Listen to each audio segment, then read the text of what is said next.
वंदे भगवतीं देवीं श्रीरामंच जगद्गुरुं पादपद्मे तयोः श्रित्वा प्रणमामि मुहुर्मुहुः। परम पूज्य गुरुदेव एवं स्नेह सलिला परम वंदनीय माता जी के दिव्य संरक्षण में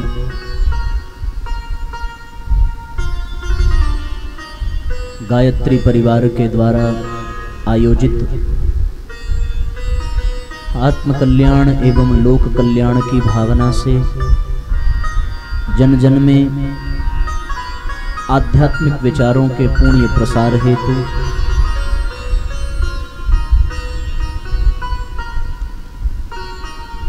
इस 3 दिवसीय पावन प्रज्ञा पुराण कथा एवं गायत्री यज्ञ के आध्यात्मिक अनुष्ठान में व्यास मंच के समक्ष उपस्थित शक्ति स्वरूपा माताओं बहनों,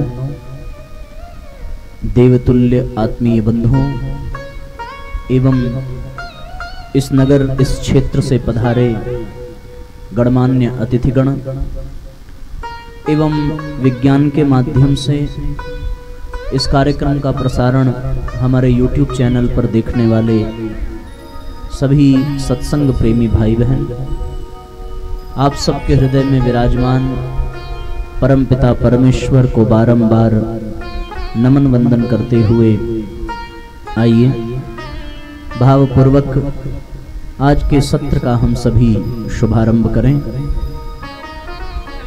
विगत 2 दिनों से हम सब बड़ी महत्वपूर्ण चर्चा संपन्न कर रहे हैं, जहां प्रथम सत्र में हम सब ने विचारों की महिमा को जाना कि मनुष्य अपने विचारों के कारण ही अपने जीवन में अपने लक्ष्य को प्राप्त कर पाता है। जिसके जैसे विचार होते हैं उसका कर्म भी वैसा ही होता है, और जिसका जैसा कर्म होता है वो वैसा बनता चला जाता है। इसलिए यदि जीवन को धन्य बनाना है तो अच्छे कर्म करने होंगे, और अच्छे कर्मों के लिए अच्छे विचारों की आवश्यकता है। अच्छे विचारों को प्राप्त करने के लिए, अपने चिंतन को उत्कृष्ट बनाने के लिए जो सर्वोत्तम मार्ग है वो मार्ग है साथियों जीवन में सद्गुरु का वरण करना। कल दूसरे सत्र में हम सब ने यह सुना, यह जाना कि जीवन में हम सब कुछ ठीक ठाक कर लें, पर अगर अपने जीवन को ही न ठीक कर सके तो फिर सब कुछ व्यर्थ हो जाता है। समस्त भौतिक उपलब्धियों को प्राप्त करने के पश्चात भी यदि हम अपने जीवन का श्रृंगार न कर सके, यदि हम अपने जीवात्मा का कल्याण न कर सके, यदि हम अपने जीवन में उस परम लक्ष्य को प्राप्त न कर सके, तो साथियों हम सब का जीवन बेकार ही सिद्ध हो जाता है। इसलिए जीवन के श्रृंगार के लिए सबसे आवश्यक है कि हमारे जीवन में कोई सच्चा सद्गुरु होना चाहिए। ऐसा सद्गुरु जो हमारे चिंतन को परिष्कृत कर दे, ऐसा सद्गुरु जो हमारे चरित्र का उन्नयन कर दे, ऐसा सद्गुरु जो हमारे व्यवहार को परिष्कृत कर दे।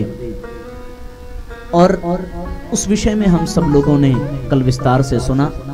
परिणाम स्वरूप आज सवेरे दीक्षा संस्कार का क्रम संपन्न हुआ, और आप में से बहुत से परिजनों ने गायत्री मंत्र से दीक्षा लेकर के परम पूज्य गुरुदेव को अपने जीवन में अपनाया, और आप स्वयं भी उनके पदचिन्हों पर चलने के लिए संकल्पित हुए हैं। कल गायत्री मंत्र के संदर्भ में एक बड़ा सुंदर प्रश्न किन्हीं माता जी के द्वारा पूछा गया था। आज की चर्चा हम सब लोग वहीं से प्रारंभ करेंगे। जिन्होंने प्रश्न पूछा था संभवतः वो दिख तो नहीं रही हैं, पर उनका प्रश्न सबके लिए बड़ा कल्याणकारी है। आइए हम लोग आज के सत्र का शुभारंभ वहीं से करते हैं, और कार्यक्रम को विश्राम देने से पूर्व हम सभी दीप यज्ञ का भी क्रम संपन्न करेंगे। आपने अभी गीत सुना, ज्योति से ज्योति जगाओ सदगुरु। ये जो ज्योति जगे वो केवल मिट्टी के दीपक में ही न जले, बल्कि ये ज्ञान की ज्योति, ये प्रेम की ज्योति हमारे इस मिट्टी के शरीर के भीतर निवास कर रही चेतना में भी जागृत हो जाए। पर ये होगा केवल और केवल सदगुरु की कृपा से। जब हम सदगुरु से जुड़ जाते हैं और गुरु का वर्ण कर लेते हैं, तो जैसे वो ज्योति स्वामी विवेकानंद के जीवन में जगी तो कारण उनके गुरु रामकृष्ण परमहंस बने। जैसे वो ज्योति वीर शिवाजी के भीतर जगी तो कारण उनके गुरु समर्थ रामदास बने। जैसे वो ज्योति परम पूज्य गुरुदेव के जीवन में जगी और कारण उनके गुरु दादा गुरुदेव सर्वेश्वरानंद जी बने। जैसे वो ज्योति कबीरदास जी के जीवन में जगी और कारण उनके गुरु रामानंद जी बने। जैसे वो ज्योति दयानंद के जीवन में जगी और कारण वीरजानंद बने। उसी प्रकार साथियों, जिस प्रकार जैसे वो ज्योति चाणक्य के जीवन में चाणक्य ने जगाई और चंद्रगुप्त ने उसके प्रकाश में अपने जीवन को धन्य बनाया, उसी प्रकार आज हम सबको भी अपने जीवन में उस आध्यात्मिक ज्योति को, उस ज्ञान की ज्योति को, उस प्रेम की ज्योति को जगाने की आवश्यकता है। और वो केवल और केवल माँ गायत्री की शरण में जाकर के, पूज्य गुरुदेव की शरण में जाकर के ही जगाई जा सकती है। क्योंकि गायत्री मंत्र वास्तव में बड़ा अनूठा मंत्र है। एक ऐसा मंत्र जिसमें सारे वेद, सारे शास्त्र, सारे उपनिषद छुपे बैठे हुए हैं। ये गायत्री मंत्र वेद मंत्र है, वेदों का सार है। और जितनी भी शास्त्र पुराण की कथाएं हैं, इसी गायत्री मंत्र का विस्तार है। एक जगह नहीं, अनेकों जगह पर इसका वर्णन आता है साथियों, कि जितने भी शास्त्र हैं, जितने भी ग्रंथ हैं, ये सारे के सारे शास्त्र, ये सारे के सारे ग्रंथ एक गायत्री मंत्र की व्याख्या, एक गायत्री मंत्र का विस्तार है। इसलिए हम सबको इस विषय पर चिंतन करने की आवश्यकता है। ये अनूठा मंत्र आखिर क्यों ऋषियों मुनियों ने इस मंत्र को इतना महत्व दिया, क्यों ऋषियों मुनियों ने इस मंत्र की महिमा को स्वीकार किया, ये हम सब लोग जाने, ये हम सब लोग समझें। उसके पूर्व आइए भावपूर्वक दो पंक्तियां गायत्री मंत्र के संदर्भ में हम सभी गुनगुनाते हैं।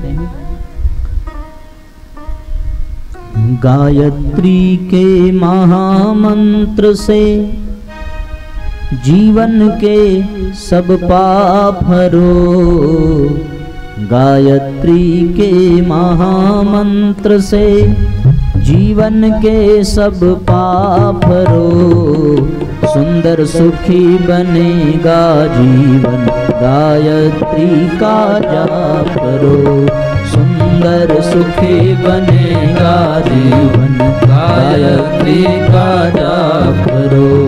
गायत्री के महामंत्र से जीवन के सब पाप हरो, गायत्री के महामंत्र से जीवन के सब पाप हरो, सुंदर सुखी बनेगा जीवन गायत्री का जाप करो, सुंदर सुखी बनेगा जीवन गायत्री का जाप करो।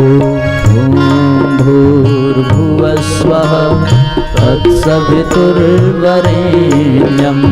भर्गो देवस्य धीमहि धियो यो न प्रचोदयात्। ओम भूर्भुवः स्वः तत्सवितुर्वरेण्यं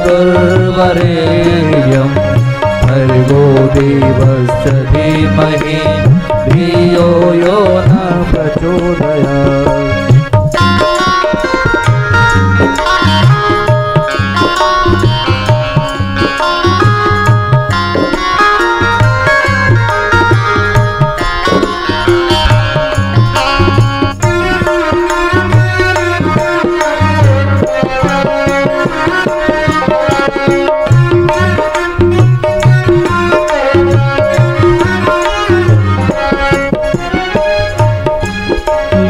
मंत्र है मंगलकारी, सद्बुद्धि बढ़ाने वाला।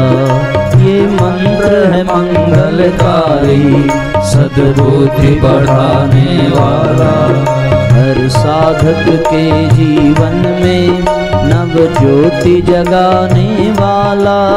हर साधक के जीवन में नव ज्योति जगाने वाला। सब कष्ट मिटाने वाला। करो साधना तन से मन से, दूर सभी संताप करो। करो साधना तन से मन से, दूर सभी संताप करो। सुंदर सुखी बनेगा जीवन, गायत्री का जाप करो। सुंदर सुखी बनेगा जीवन, गायत्री का जाप करो। ओम भूर्भुवः स्वः तत्सवितुर्वरेण्यं भर्गो देवस्य धीमहि धियो यो न प्रचोदयात्। ओम भूर्भुवः स्वः तत्सवितुर्वरेण्यं भर्गो देवस्य धीमहि धियो यो न प्रचोदयात्।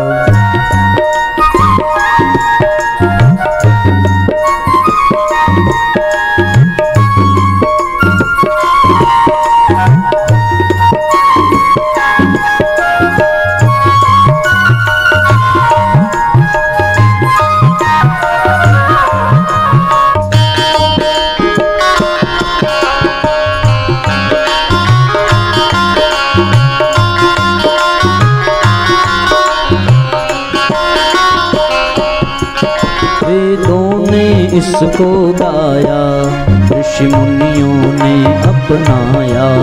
वेदों ने इसको गाया, ऋषि मुनियों ने अपनाया।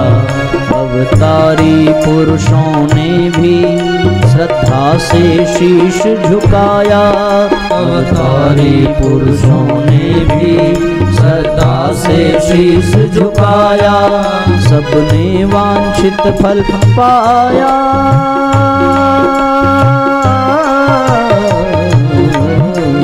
कलयुग में भी से सुमिर कर सब अपने अभिशाप रो। कलयुग में भी से सुमिर कर सब अपने अभिशाप रो। सुंदर सुखी बनेगा जीवन, गायत्री का जाप करो। सुंदर सुखी बनेगा जीवन, गायत्री का जाप करो। ओम भूर्भुवः स्वः तत्सवितुर्वरेण्यं भर्गो देवस्य धीमहि धियो यो न प्रचोदयात्।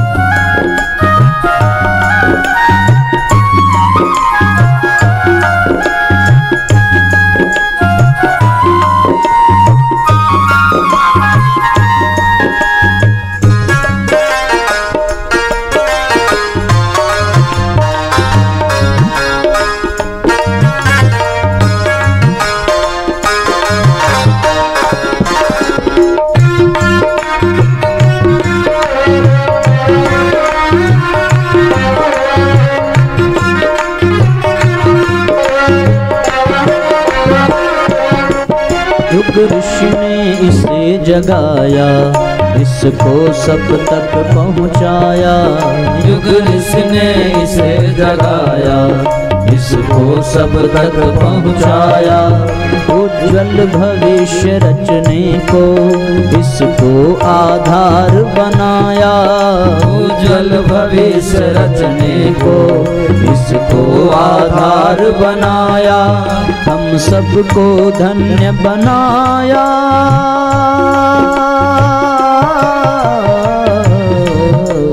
जिसे देख कर हो प्रसन्न माँ, ऐसे क्रियाकलाप करो।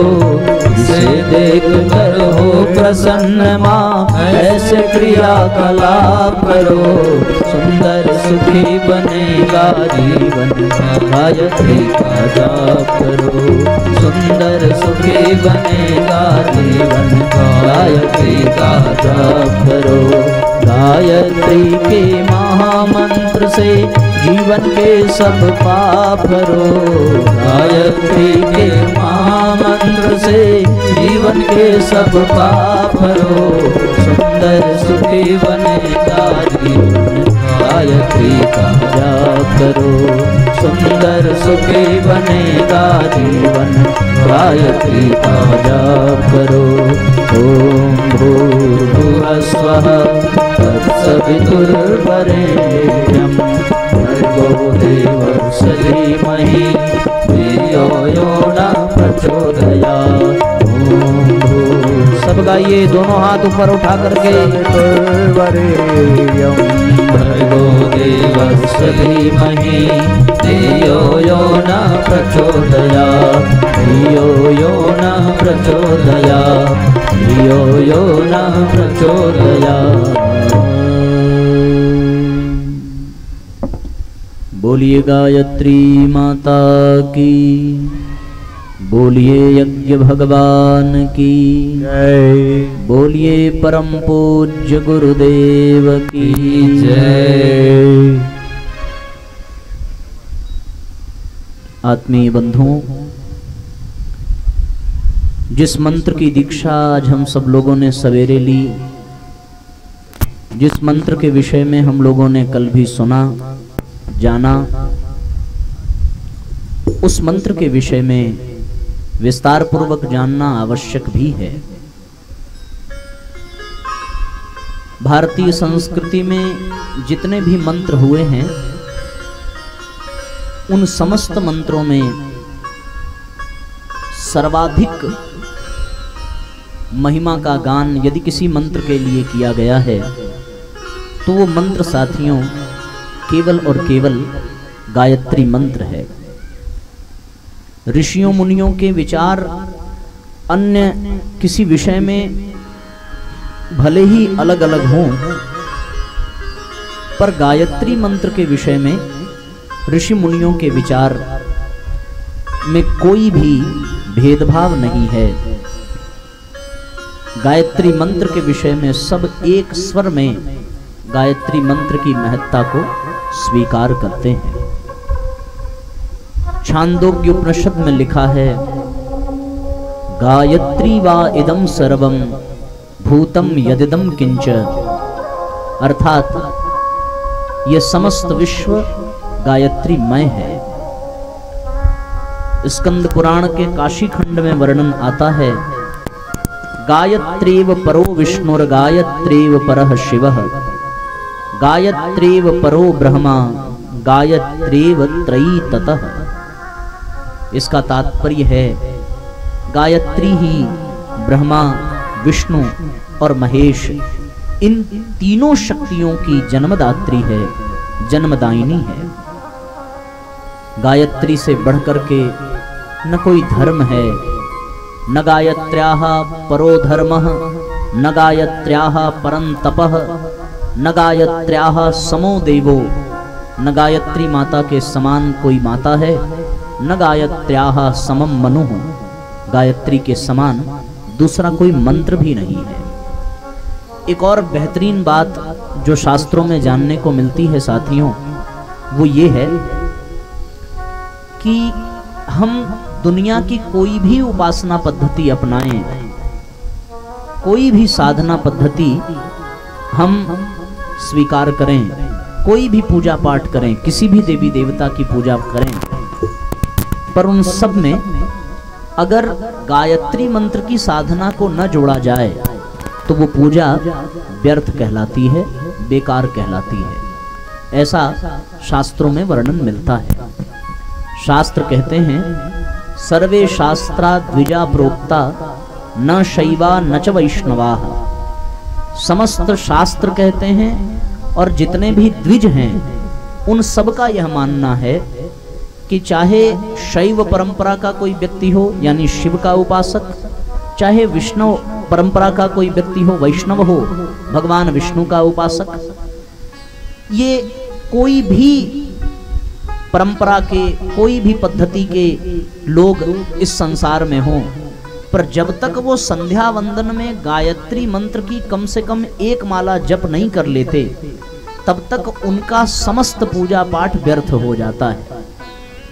इसलिए गायत्री मंत्र का संध्या वंदन करना ये आवश्यक नहीं, अनिवार्य बताया गया है। मनुष्य मात्र के लिए गायत्री मंत्र की साधना अनिवार्य हो जाती है। जिस दिन गायत्री मंत्र की साधना न की जाए, उस दिन का जीवन मनुष्य का व्यर्थ चला जाता है, ऐसा शास्त्रों में वर्णन मिलता है।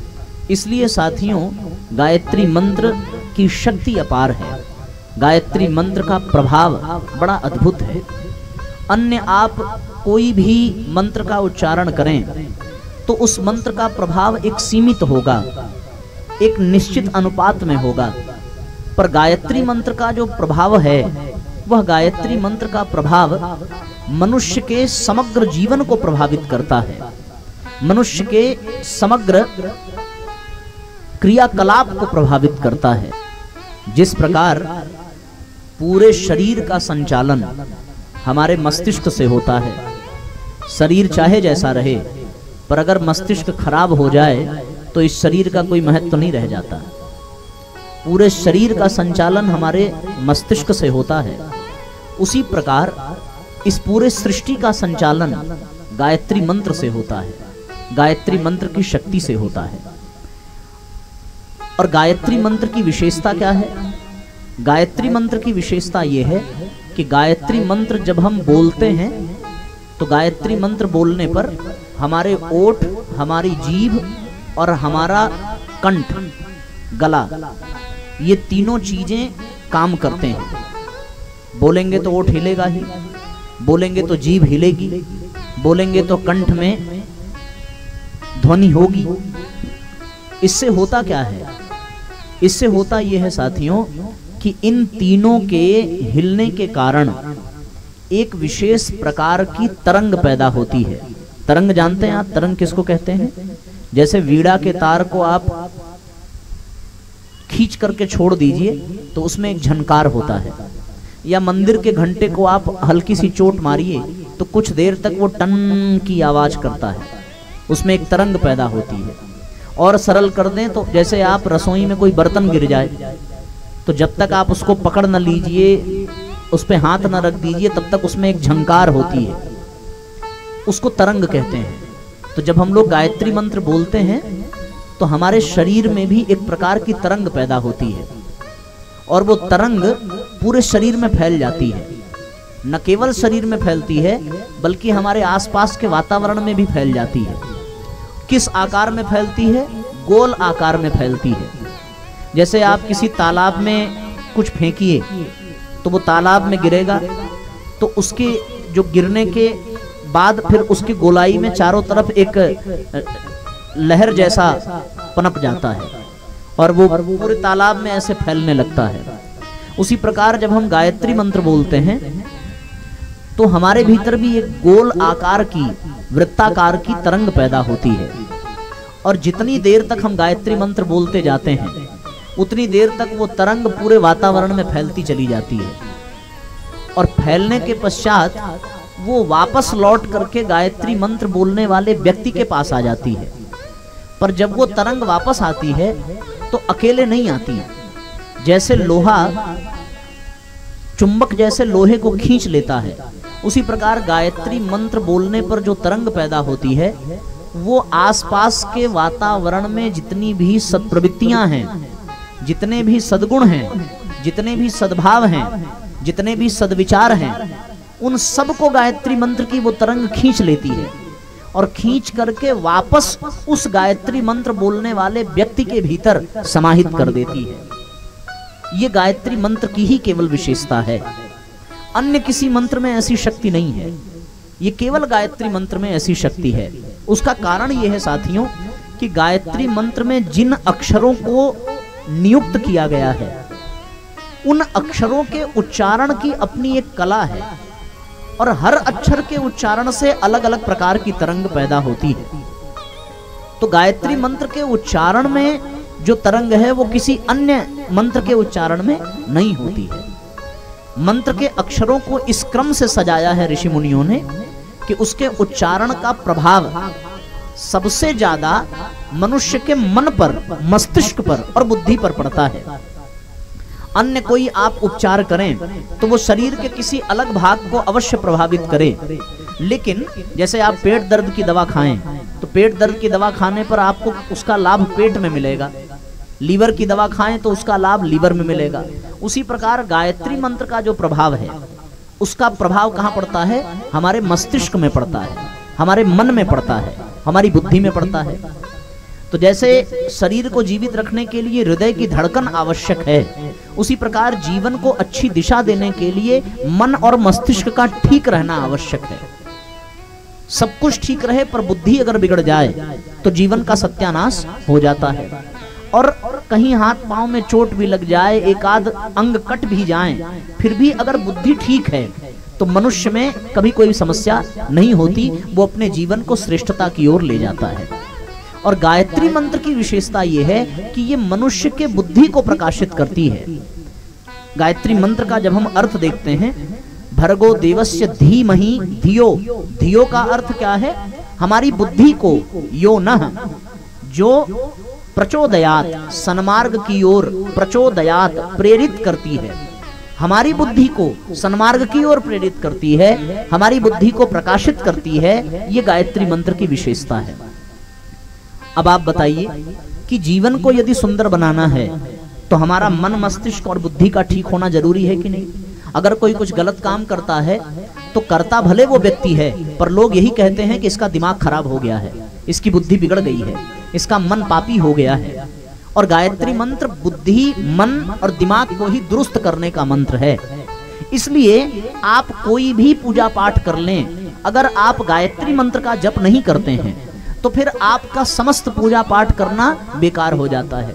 आप बोलेंगे साहब आज तक हमने जो किया वो बेकार हो गया। बेकार नहीं हो गया, लेकिन आपको मैं एक उदाहरण देता हूं। जैसे आपने पैसे खूब कमा लिए, लेकिन आपको पैसे का उपयोग करना नहीं आया, तो कमाने का कोई लाभ मिला? आपने 10,000 रुपए कमा तो लिए, पर वो 10,000 रुपए आपने नशे में बर्बाद कर दिए, दिखावे में बर्बाद कर दिए, फिजूल खर्च में बर्बाद कर दिए, लुटा दिए। उसको कमाने का कोई लाभ मिला क्या? नहीं मिला। उसी प्रकार जब हम रोज पूजा पाठ करते हैं तो उससे हमें मिलता तो है, लेकिन उसका उपयोग कैसे करना है, किस दिशा में करना है, हम लोग उसको ठीक से कर नहीं पाते और वो पूरा व्यर्थ चला जाता है। आपने शास्त्रों की, पुराणों की कहानियां सुनी होंगी। इन राक्षसों ने, असुरों ने मामूली पूजा पाठ किया था क्या? रावण ने शंकर भगवान को प्रसन्न कर लिया था, हिरण्यकश्यप ने ब्रह्मा जी को प्रसन्न कर लिया था, भस्मासुर ने शंकर भगवान को प्रसन्न कर लिया था, पर इनका परिणाम क्या निकला? आप विचार करके बताइए। भस्मासुर ने शंकर भगवान को प्रसन्न किया, वरदान मांगा कि जिसके ऊपर हाथ रखेंगे वो जल के भस्म हो जाएगा। परिणाम उसके जीवन में क्या निकला कि इतनी बड़ी मूर्खता, अपने ही ऊपर हाथ रखा और जल करके राख हो गया।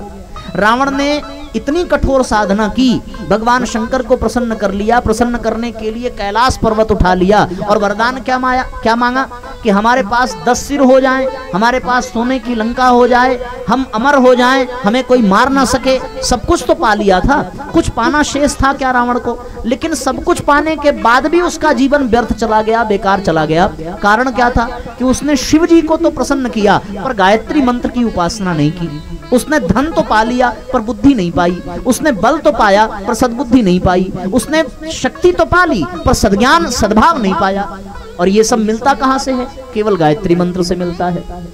हिरण्यकश्यप ने ब्रह्मा जी को प्रसन्न कर लिया, क्या नहीं मांगा? सुबह न मरूं, रात में न मरूं, दिन में न मरूं, न घर में मरूं, न बाहर मरूं, न ऊपर मरूं, न नीचे मरूं, न मनुष्य से मरूं, न किसी जानवर से मरूं। यहां तक कह दिया कि आपके द्वारा बनाई गई सृष्टि के किसी भी प्राणी से न मरूं। फिर भी वो बच पाया क्या?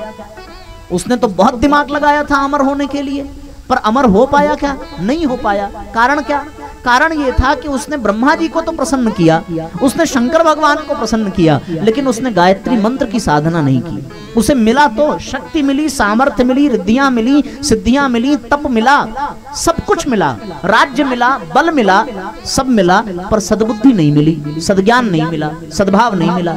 और जब ये मिला नहीं तो फिर सब व्यर्थ चला गया कि नहीं चला गया। वैसे ही आप किसी भी देवी देवता की पूजा करें, गीता में भगवान कहते हैं और भागवत के भी तृतीय स्कंद में आता है कि अन्य अन्य कामनाओं को पूर्ण करने के लिए आप, उसमें विस्तार से बताया गया है कि इस कामना के लिए इस देवता की पूजा करें, इस कामना के लिए इस देवता की पूजा करें, पर सब कुछ पा लिया तो भी सब कुछ पाना व्यर्थ हो जाता है अगर जीवन में सद्बुद्धि ना हो, अगर जीवन में सुमति ना हो।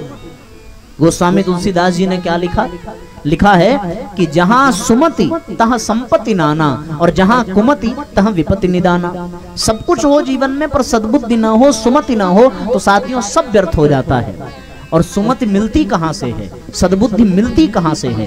केवल और केवल गायत्री मंत्र से मिलती है। इसलिए आप जिस भी देवी देवता की पूजा करते हैं आप बिल्कुल करिए, लेकिन साथियों आपको कम से कम एक माला गायत्री मंत्र का जप अवश्य करना ही चाहिए, क्योंकि आपको अन्य पूजा पाठ से जो मिलेगा उसको संभालने, उसको पचाने, उसको सदुपयोग करने के लिए सद्बुद्धि चाहिए। और सद्बुद्धि अगर साथियों आपको चाहिए तो केवल और केवल गायत्री मंत्र की ही साधना से आपको प्राप्त होने वाला है। एक समय था जब इस संसार में हर प्राणी गायत्री मंत्र की साधना किया करता था, हर देवी देवता गायत्री मंत्र की साधना करते हैं। आप भगवान राम के जीवन में देखें, आप रामचरितमानस उठा करके पढ़ें, बालकांड आप पढ़ना प्रारंभ करिए। बालकांड में एक बार नहीं तीन बार इस बात का वर्णन मिलता है कि स्वयं भगवान राम गायत्री मंत्र की उपासना, संध्या वंदन किया करते थे। जब जनकपुर में जाते हैं तो फूलवारी में फूल तोड़ने से पहले इस विषय का वर्णन आता है कि भगवान राम संध्या वंदन करने के पश्चात अपने गुरु विश्वामित्र से आज्ञा लेकर के पुष्प वाटिका की ओर प्रस्थान करते हैं। मार्ग में भी जब वो जनकपुर के लिए जा रहे हैं तो बीच में प्रातः काल गंगा स्नान करने के पश्चात वो गायत्री मंत्र की संध्या वंदन का क्रम संपन्न करते हैं। इसी प्रकार भगवान कृष्ण के जीवन में भी मिलता है। जब आप श्रीमद् भागवत कथा के दशम स्कंद के उत्तरार्ध को पढ़ेंगे और उत्तरार्ध में आप ये जानेंगे कि देवर्षि नारद ने जब भगवान की गृहचर्या की चर्चा की है तो उसमें वर्णन मिलता है कि भगवान सवेरे ब्रह्म मुहूर्त में जगते हैं और सबसे पहले वो संध्या वंदन करते हैं, फिर नित्य यज्ञ करते हैं और गौदान करते हैं। यही बात महाभारत में भी आती है कि जब भगवान कृष्ण महाभारत में शांति दूत बनकर के हस्तिनापुर जा रहे हैं तो मार्ग में प्रातः काल होने पर वो एक स्थान पर रथ से उतरे हैं, शौच आदि क्रियाओं से निवृत्त होकर के मार्ग में ही रुक करके उन्होंने अपनी संध्या वंदन का क्रम संपन्न किया है। उसके बाद वो प्रस्थान करते हैं।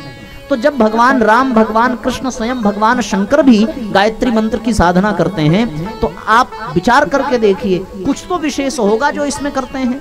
मैं आपको प्रमाण पूर्वक बता रहा हूं कि कहां इसका प्रमाण मिलता है कि भगवान राम ने गायत्री साधना का क्रम बताया है और भगवान कृष्ण भी करते हैं। अब मैं आपको बालकांड की चौपाई सुनाऊं जो ये प्रमाणित करता है कि भगवान शंकर भी गायत्री मंत्र की उपासना करते हैं। बालकांड में लिखा है कि महामंत्र जोई जपत महेशु काशी मुकुट हेत उपदेशु, कि काशी में मरने वाले प्राणियों की मुक्ति का उपदेश भगवान शंकर महामंत्र से देते हैं। और ये महामंत्र है क्या? महामंत्र जितने जग माही को गायत्री समनाही, गायत्री के समान कोई दूसरा महामंत्र है नहीं। और इसी महामंत्र का उपदेश भगवान शंकर काशी में मरने वाले को मुक्ति प्रदान करने के लिए देते हैं। तो आप विचार करके देखिए, भगवान राम तो त्रेता युग में आए ना, पर त्रेता युग से पहले कौन था जिसकी उपासना की जाती थी? भगवान कृष्ण तो द्वापर युग में आए, हनुमान जी तो त्रेता युग में आए, पर इनसे पहले किसकी उपासना हम लोग करते थे? आप कल्पना करके देखिए, इसके पहले गायत्री की ही उपासना होती थी। शंकर भगवान, विष्णु भगवान और ब्रह्मा जी, ये तीनों देवता गायत्री मंत्र की ही उपासना करते हैं। भगवान विष्णु जिस शक्ति से संसार का पोषण करते हैं वो शक्ति गायत्री माता से मिलती है। भगवान शंकर जिस शक्ति से इस सृष्टि का संहार करते हैं वो शक्ति उनको गायत्री माता से मिलती है।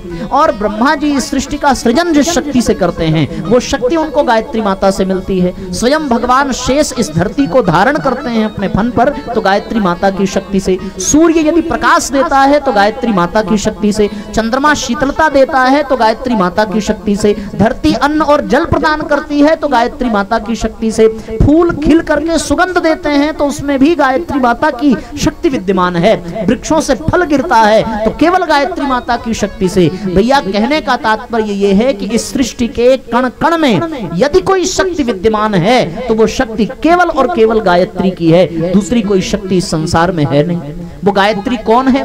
गायत्री साक्षात ब्रह्म का ही स्वरूप है। शास्त्र में ऐसा वर्णन आता है शतपथ ब्राह्मण में कि ब्रह्म गायत्री थी, ब्रह्म वही गायत्री, गायत्री ही ब्रह्म है, ब्रह्म ही गायत्री है, दोनों में कोई भेद नहीं है, बस निराकार रूप में वो ब्रह्म है और उसी ब्रह्म को साकार और मातृत्व की दृष्टि से देखा जाए तो वो गायत्री है। गीता में भगवान कहते हैं छंदसामहम गायत्री। हम लोग जब मंत्र पढ़ते हैं तो गायत्री छंद भगवान कहते हैं, छंदों में छंद में गायत्री छंद हूं। इसका मतलब ये हुआ कि भगवान ही गायत्री हैं और गायत्री ही भगवान है, ब्रह्म ही गायत्री है और गायत्री ही ब्रह्म है।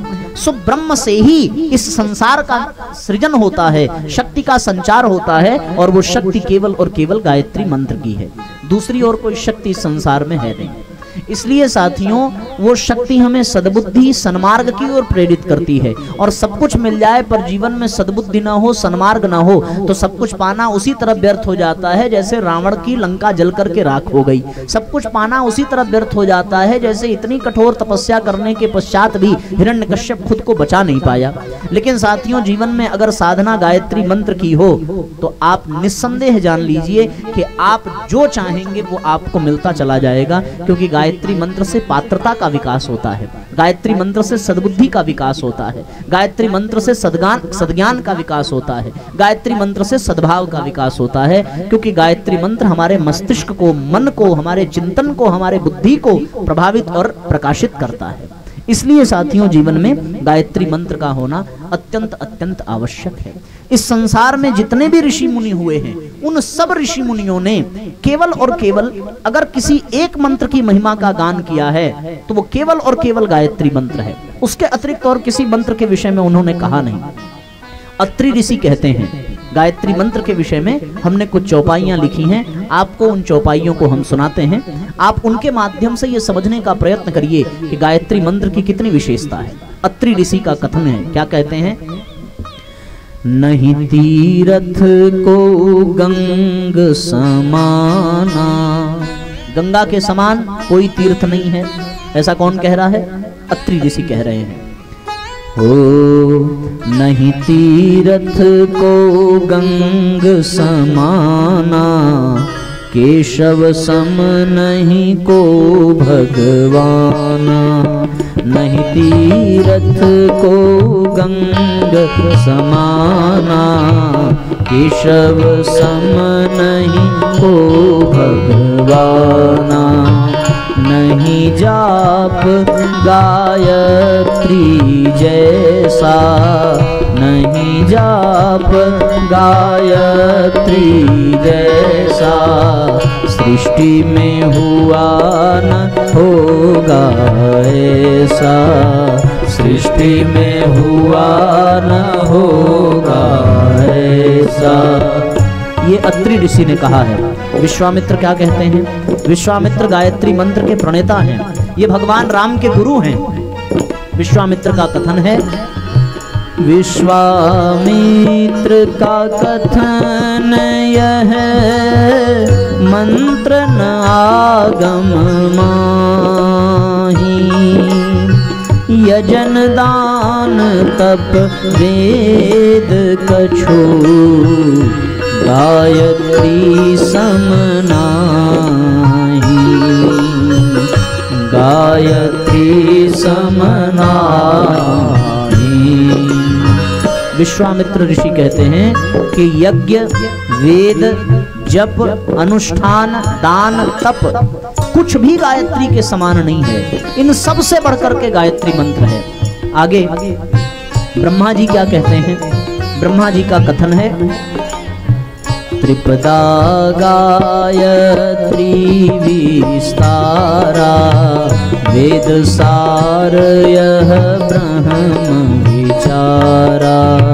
त्रिपदा गायत्री विस्तारा, वेद सार यह ब्रह्म विचारा। संवत 3 जाप जे करही। संवत 3 जाप जे करही। 3 संवत यानी 3 वर्ष तक जो गायत्री मंत्र का जाप करे, उसके विषय में ब्रह्मा जी क्या कहते हैं? संवत 3 जाप जे करही, ईश प्राप्ति सुख तेहि जन लही। ईश प्राप्ति सुख तेहि जन लही।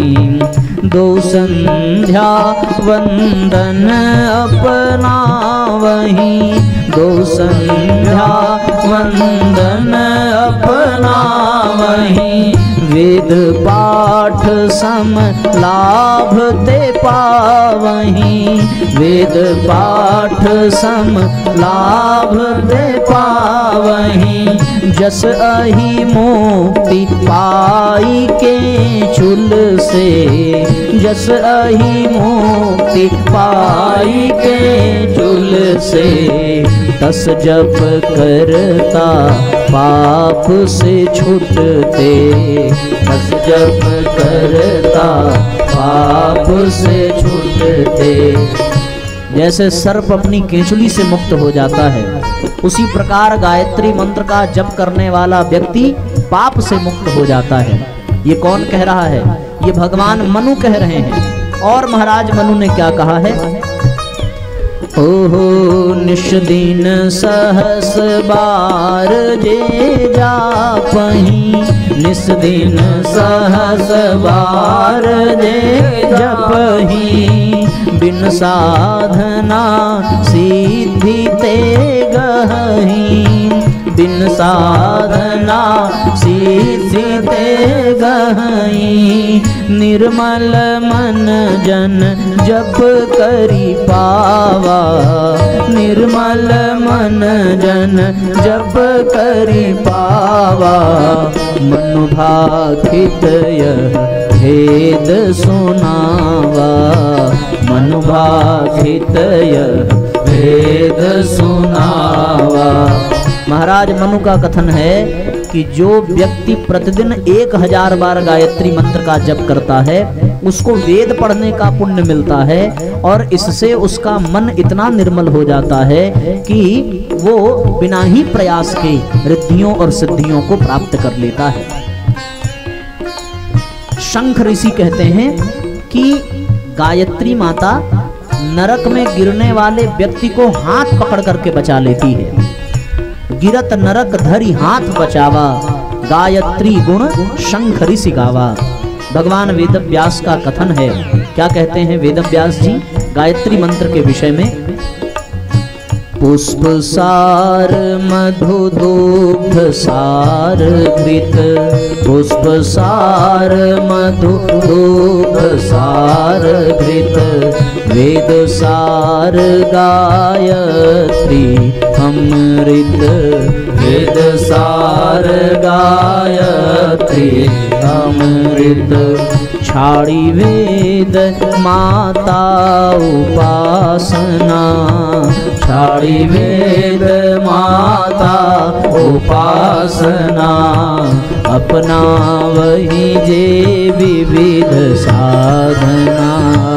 अपना वही जे विविध साधना।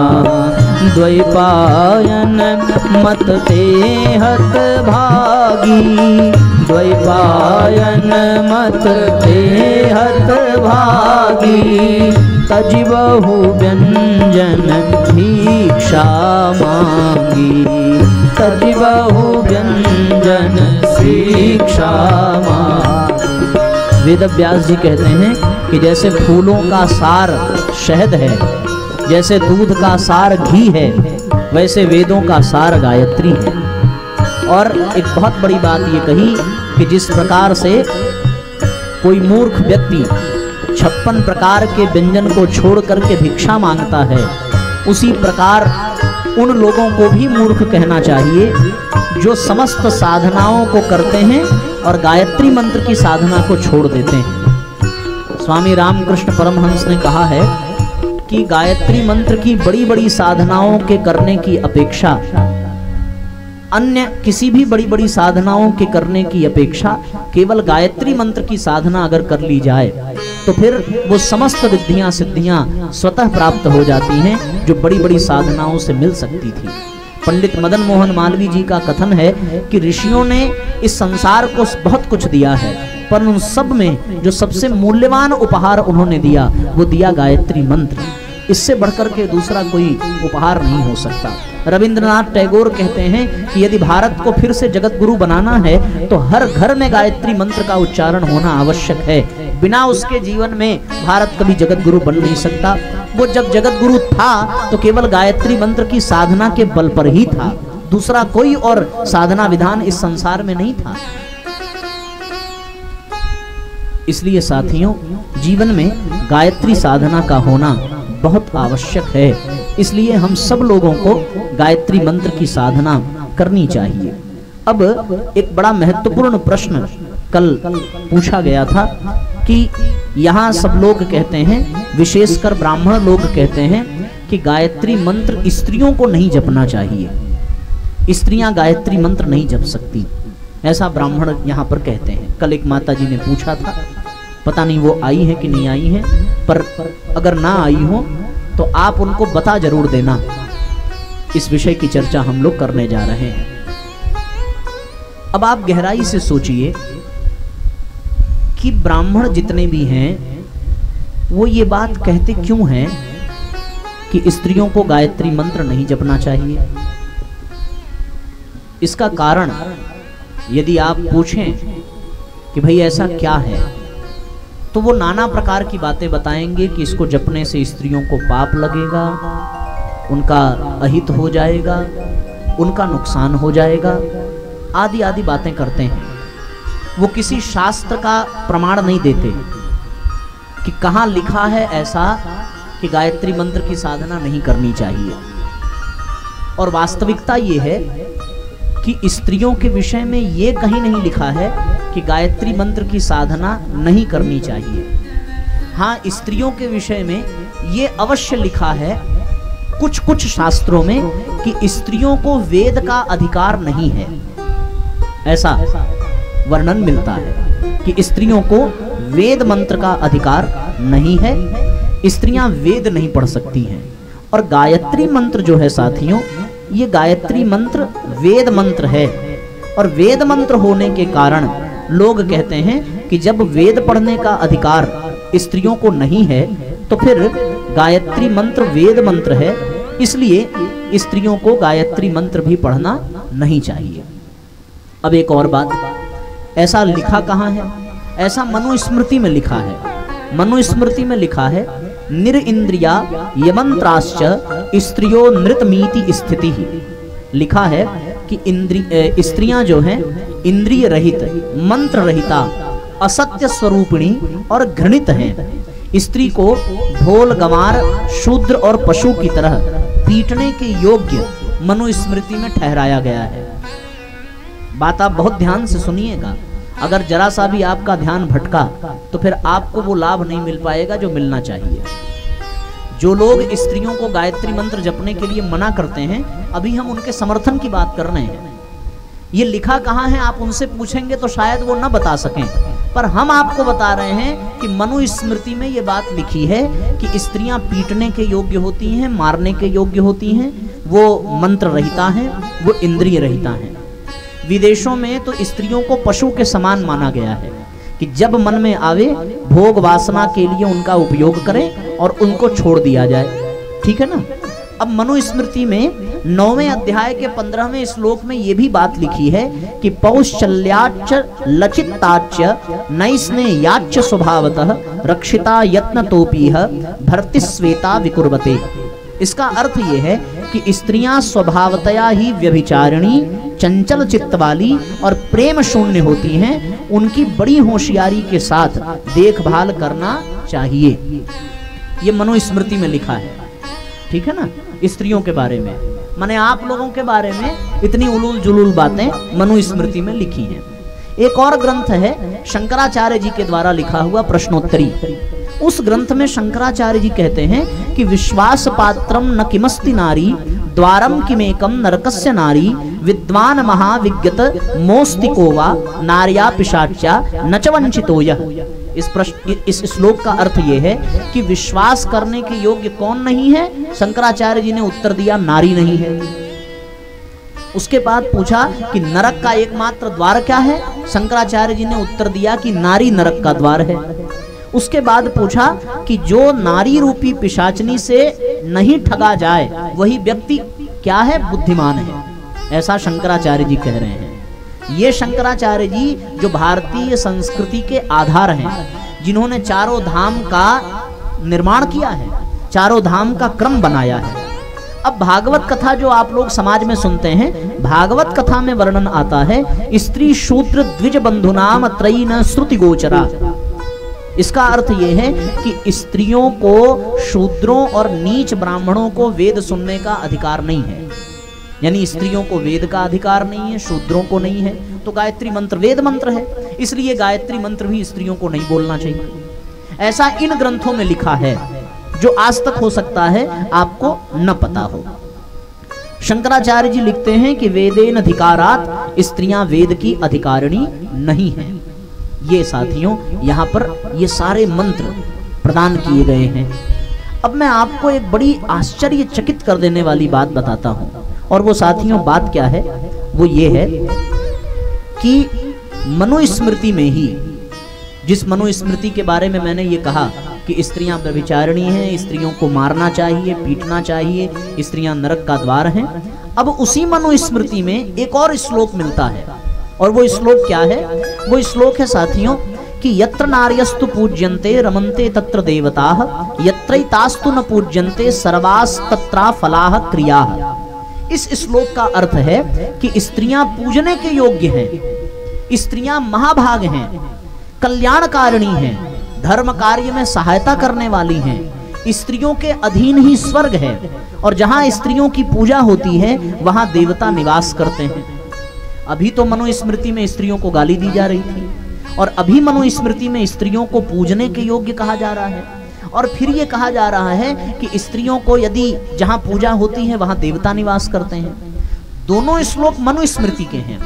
वो श्लोक 9वें अध्याय में लिखा गया है, ये श्लोक 3रे अध्याय में लिखा गया है। अब दोनों में से किसको सही माना जाए? लिखने वाले महाराज मनु हैं और दोनों प्रकार की बातें कर रहे हैं। तो अब मैं आपको एक गजब की बात बताऊं, बहुत ध्यान से सुनिएगा। मेधाति थिरचित मनुभाष्य सहित मनुस्प्रेतु पोदघातः। इसका मतलब यह है कि प्राचीन काल में कोई प्रामाणिक मनुस्मृति थी और उसकी मेधा तिथि ने उचित व्याख्या की थी। मेधा तिथि बहुत बड़े विद्वान हुए हैं, और लिखा क्या है कि मान्या कापि मनुस्मृतिस् तदुचिता व्याख्यापि मेधा तिथेः सालुप्तैव विधेर्वश्तात्व चिदपि प्राप्यम न तत्पुस्तकम। इसका अर्थ ये हुआ साथियों कि दुर्भाग्यवश मनुस्मृति की वो पुस्तक लुप्त हो गई।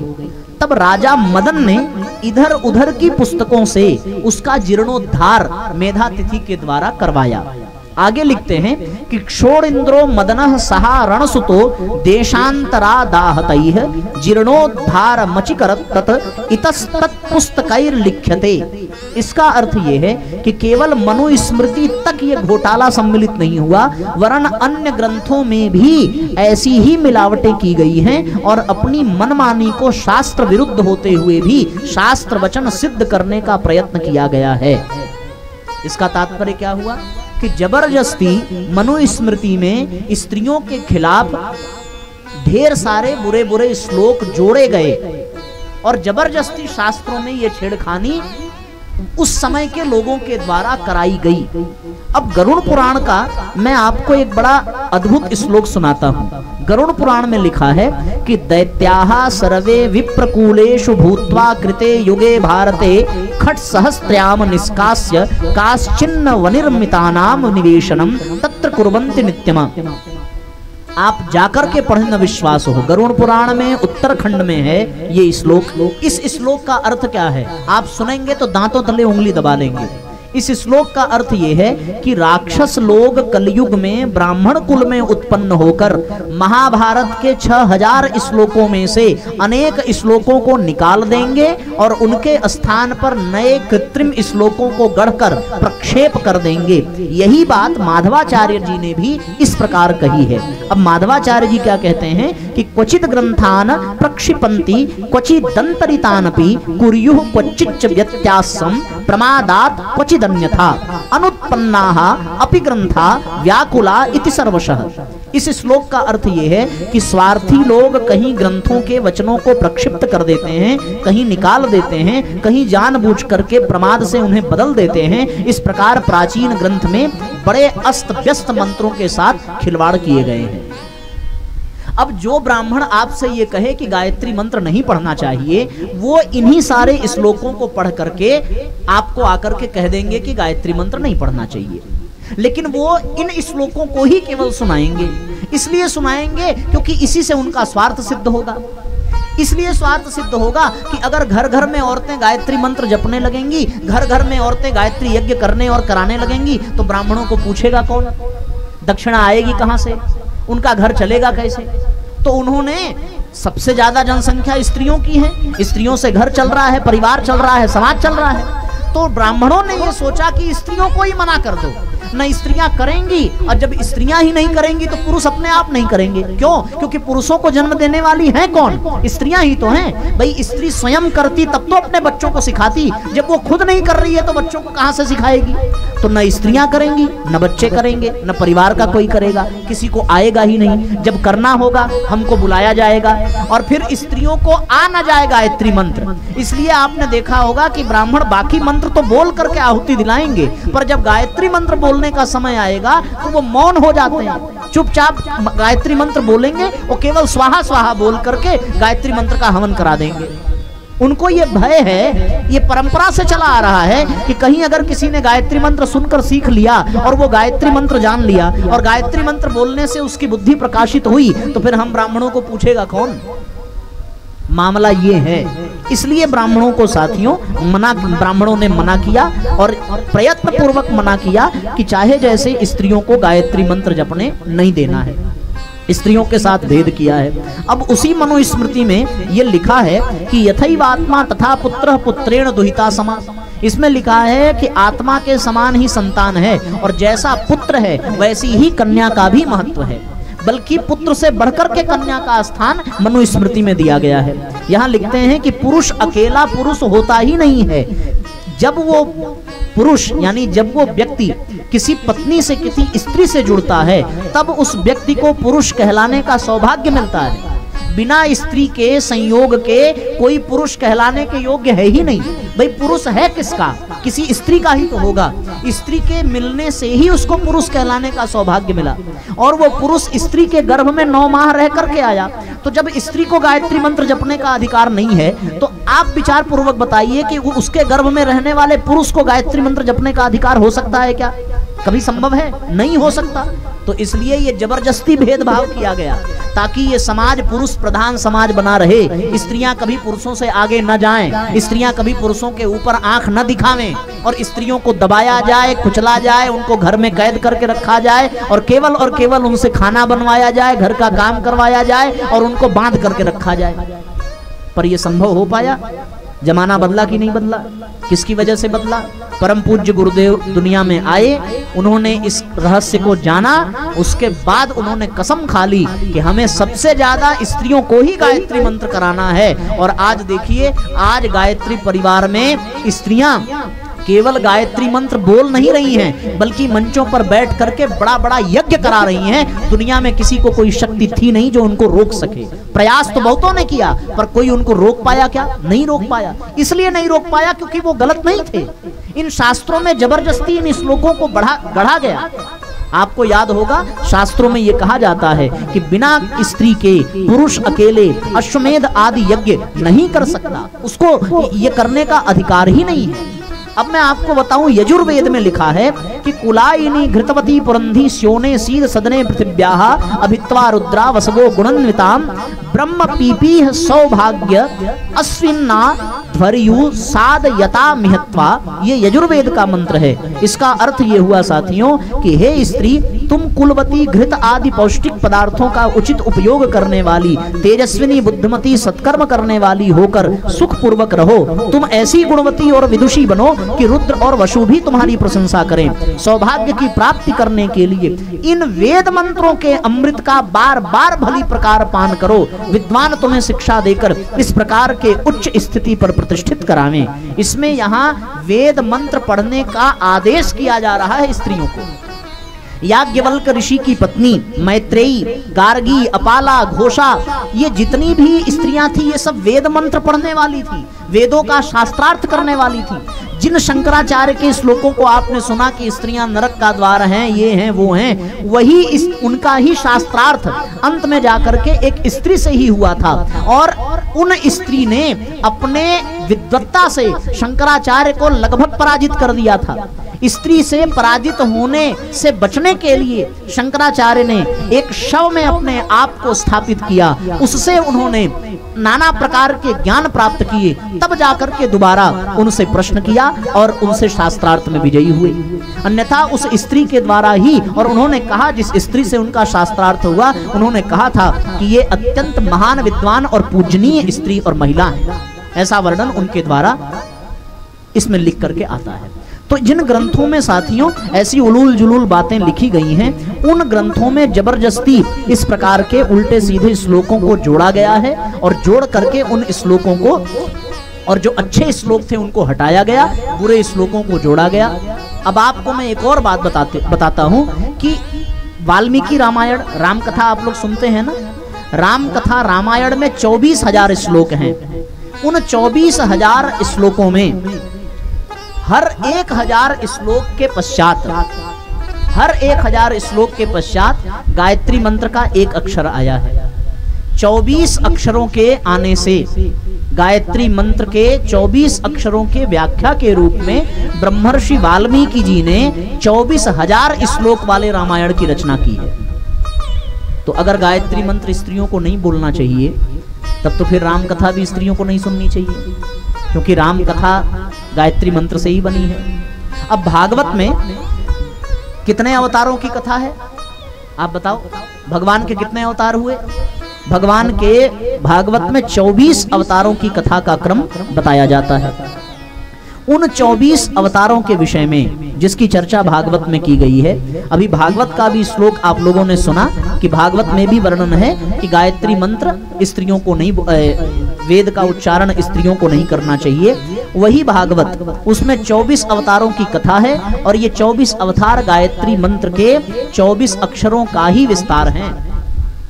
भागवत के प्रथम स्कंद का पहला श्लोक गायत्री मंत्र का एक चरण से बना हुआ है। उस पहले श्लोक में जन्मान यस्य यतोन्वयाद् तरत, और अंत में आता है सत्यम परम धीमहि। ये धीमहि शब्द कहाँ से आया? गायत्री मंत्र से आया। और कहाँ धीमहि शब्द है? और फिर भगवान वेदव्यास भागवत के महात्म्य में, जो महात्म्य पद्म पुराण में लिखा है, पद्म पुराणांतर्गत भगवान वेदव्यास भागवत के महात्म्य में लिखते हैं कि अथवा हवनम कुर्याद गायत्र्या सुसमाहिता तन्मयत्वात् पुराणस्य परमस्य च तत्वतः। इसका अर्थ ये हुआ कि यह भागवत महापुराण गायत्री स्वरूप ही है, गायत्री का विस्तार ही है श्रीमद् भागवत महापुराण। तो अब गायत्री मंत्र अगर स्त्रियां नहीं सुन सकती हैं, तो गायत्री मंत्र न सुनने के बाद फिर तो वो भागवत भी नहीं सुन सकती, राम कथा भी नहीं सुन सकती। अब कोई पंडित पुजारी ये नहीं कहेगा कि स्त्रियां भागवत और राम कथा नहीं सुन सकती। क्यों नहीं सुन सकती? क्योंकि सबसे ज्यादा दक्षिणा मिलेगी कहां से? स्त्रियों से ही तो मिलेगी। अब स्त्रियां कथा में ना आए तो कितने पुरुष आएंगे? तो उनका घर बार चल पाएगा क्या? तो अपने स्वार्थ के लिए जहां जहां जरूरी लगा वहां वहां उन्होंने स्त्रियों को मना किया, और जहां स्वार्थ में दिक्कत आने लगी वहां उन्होंने कभी मना नहीं किया।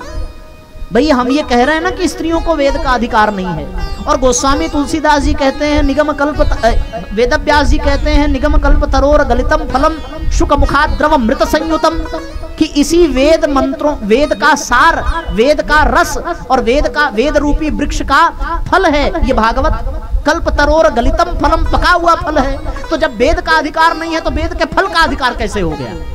अगर वेद का अधिकार स्त्रियों को नहीं है तो फिर भागवत कैसे सुन लेंगी? आप बताइए जरा। नहीं सुन सकती, लेकिन इसको नहीं मना किया जाएगा। क्यों? क्योंकि कथाओं में सबसे ज्यादा संख्या होती किसकी है? स्त्रियों की होती है, औरतों की होती है। रुक्मणी विवाह होगा तो साड़ी कौन चढ़ाएगा? रुक्मणी विवाह होगा तो दक्षिणा कौन चढ़ाएगा? महिलाएं ही भावना के आवेश में आकर के खूब चढ़ाती हैं, खूब प्रदान करती हैं। बर्तन वो चढ़ाएं, साड़ी वो चढ़ाएं, तब तो स्त्रियां कथा सुन सकती हैं। अब गायत्री मंत्र जब बोलना होगा तो स्त्रियां गायत्री मंत्र नहीं बोल सकती। ये बुद्धिमानी की बात है क्या? इससे बड़ी मूर्खता हमारे समाज की और कुछ नहीं हो सकती। अब ये दो चीजें हो सकती हैं, या तो जो लोग ये कहते हैं कि गायत्री मंत्र स्त्रियों को नहीं जपना चाहिए, वो जो बातें मैं आपको बता रहा हूं ये उनको पता ना हो, अज्ञानता में अगर बोल रहे हो तब तो ये क्षम्य है, क्षमा करने की बात है। क्योंकि भाई हर कोई पूर्ण ज्ञानी नहीं होता। हमको अगर इस विषय का ज्ञान है क्योंकि हमने इस विषय पर शोध किया, हमारे गुरुजी ने हमको बताया, हो सकता है हमको किसी अन्य विषय का ज्ञान ना हो, हम उसके प्रति अज्ञान हो। तो अगर वो अज्ञानता बस ये बात कह रहे हैं कि गायत्री मंत्र नहीं पढ़ना है, तब तो आप जाकर के आज का प्रवचन उनको सुना देना। और अगर वो जानबूझ करके कह रहे हो तब तो बात करने का कोई मतलब ही नहीं है। गोस्वामी तुलसीदास जी भी कहते हैं कि ये रामचरितमानस क्या है? निगमागम सम्मतम यद, ये भी वेद उपनिषद का ही सार है। तो जब वेद पढ़ने का अधिकार नहीं है तो फिर रामायण और भागवत कैसे सुन सकती हैं भाई? बताइए जरा। इसलिए इन जंजालों में कभी पढ़ने की आवश्यकता नहीं है। अब एक और बात लोग ये कहते हैं कि भैया स्त्रियां इसलिए गायत्री मंत्र नहीं जप सकती हैं क्योंकि गायत्री मंत्र केवल वही जप सकता है जो यज्ञोपवीत पहनता हो। क्या पहनता हो? यज्ञोपवीत। तो ये सत्य बात है कि स्त्रियों को यज्ञोपवीत पहनने में असुविधा होती है। उसका कारण क्या है? उसका कारण है उनके शरीर की बनावट। बनावट का तात्पर्य प्रत्येक माह में मासिक धर्म आ जाने के कारण यज्ञोपवीत अशुद्ध हो जाता है। अब हर महीने जनेऊ उनको बदलना एक बड़ी फजीहत। उसके बाद उनको बच्चों का लालन पालन करना, बच्चा गोद में मलमूत्र का त्याग करे तो यज्ञोपवीत अशुद्ध हो जाता है। तो ऋषियों ने सोचा कि अगर वेद पढ़ना है तो यज्ञोपवीत जरूरी है, अगर गायत्री मंत्र पढ़ना है तो यज्ञोपवीत जरूरी है। तो इस दृष्टि से स्त्रियों को यज्ञोपवीत पहनने के लिए क्या किया जाए? तो साथियों, ऋषियों ने यह विधान बनाया और इस विषय में मनुस्मृति में वर्णन आता है कि वैवाहिको विधि स्त्रीणाम संस्कारो वैदिकः स्मृतः। इस श्लोक का तात्पर्य है कि स्त्रियों का विवाह संस्कार ही यज्ञोपवीत संस्कार माना जाता है, ऐसा महाराज मनु कह रहे हैं। इसीलिए स्त्रियों के हिस्से का यज्ञोपवीत उनके पति को 6 धागे का यज्ञोपवीत पहनाया जाता है।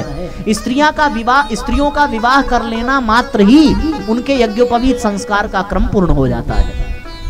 आप किसी भी पुरुष के लिए संस्कार शब्द का उपयोग तब करेंगे जब उसका उपनयन संस्कार हो, जनेऊ संस्कार होता है, ये सबसे बड़ा संस्कार है, तभी उस व्यक्ति को संस्कारित माना जाता है। उसी प्रकार संस्कार शब्द उपनयन होने वाले व्यक्ति के लिए उपयोग होता है और संस्कार शब्द स्त्रियों के लिए तब उपयोग होता है जब उनका विवाह हो जाता है। विवाह से पहले उनको संस्कारित नहीं कहा जाता, तो विवाह के बाद उनके लिए संस्कार शब्द का उपयोग है कि ये संस्कारित महिला है।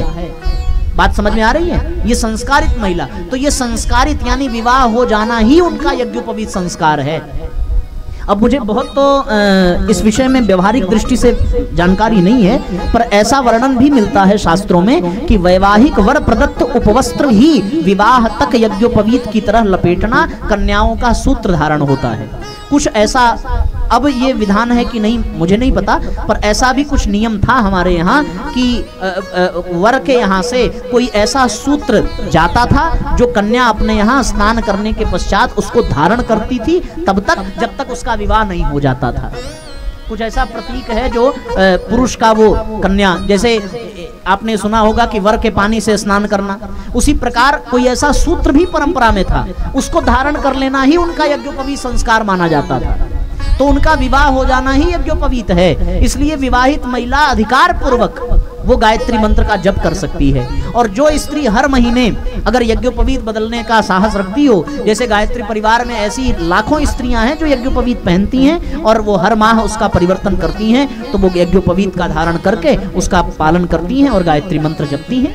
इसमें कोई दो राय नहीं है। इसलिए स्त्रियां अवश्य गायत्री मंत्र जप सकती हैं। अब मैंने शास्त्र के आधार पर आपको बताया कि गायत्री मंत्र जपने का अधिकार स्त्रियों को सबसे ज्यादा इसलिए है क्योंकि गायत्री माता है और माता का स्नेह पुत्रों की अपेक्षा पुत्री पर अधिक होता है। वो पुत्रियों से अधिक लगाव रखती हैं। क्यों? क्योंकि पुत्रियां एक बार उनके घर को छोड़ करके जाने वाली हैं, पराये घर चली जाती हैं, इसलिए उनके प्रति स्नेह ज्यादा होता है। तो गायत्री माता हम सब की माता है, तो और वो स्त्री भी हैं, तो क्या स्त्री की उपासना स्त्री ही नहीं कर सकती? स्त्री की उपासना केवल पुरुष करेगा? व्यवहारिक दृष्टि से भी तो ये भी बड़ा विचित्र लगता है।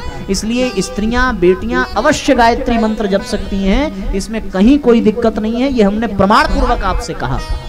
और जहां जहां कहीं शास्त्रों में लिखा है स्त्रियों के विरुद्ध, वो हमारे भारतीय संस्कृति के शास्त्रों के साथ खिलवाड़ किया गया है। और उस खिलवाड़ करने का भी प्रमाण हमने आपको बताया कि वो प्रमाण मेधा तिथि के द्वारा बताया जा रहा है। वो प्रमाण गरुड़ पुराण में बताया जा रहा है कि राक्षस लोग ही ब्राह्मण कुल में जन्म लेकर के इस तरह के धन के लोभ में, पद प्रतिष्ठा के लोभ में, क्योंकि जब हमारे देश में अंग्रेज आए, मुगल आए, उनसे पहले भी अफगान आए, हूण आए, शक आए, ये सब आए तो देश को परतंत्र करने के लिए यहाँ की नींव को हिलाना चाहते थे। और यहाँ की नींव भारतीय संस्कृति, यहाँ की सभ्यता इन ग्रंथों में थी। सो इन ग्रंथों के साथ उन लोगों ने ब्राह्मणों को धन का लोभ दे करके, पद का लोभ दे करके इन ग्रंथों में छेड़खानी करवाई और इन ग्रंथों का सत्यानाश करवाया। इसलिए साथियों, गायत्री मंत्र को स्त्रियां अवश्य जप सकती हैं। स्त्रियों के लिए शास्त्रों में है कि अयज्ञो वा एष यो पत्निकः, अर्थात बिना पत्नी के यज्ञ हो ही नहीं सकता। बिना पत्नी के अश्वमेध आदि यज्ञ करने का अधिकार नहीं है। तो आप बताइए, स्त्रियों ने गायत्री उपासना की है और गायत्री उपासना करके उन लोगों ने अपने जीवन को साथियों धन्य बनाया है। अपने जीवन को ऐसा बनाया है कि उनके जीवन से लोग प्रेरणा लेते हैं, उनके जीवन की तरह लोग जीने का प्रयत्न करते हैं। प्राचीन काल में गार्गी, मैत्रेयी, मदालसा, अनुसुईया, अरुंधति, देवयानी, अहिल्या, कुंती, ये जितनी भी महान नारियां हुई, दमयंती, गौतमी, अपाला, सुलभा, शाश्वती, सावित्री, लोपा, मुद्रा, प्रतिशेयी, ये सब स्त्रियों ने, सची, सत्यवती, सुकन्या, अनुसुईया, शैव्या, इन सब महान नारियों ने गायत्री मंत्र का अवलंबन लिया था। कुंती ने गायत्री उपासना की थी, तब कर्ण जैसी संतान प्राप्त हुई।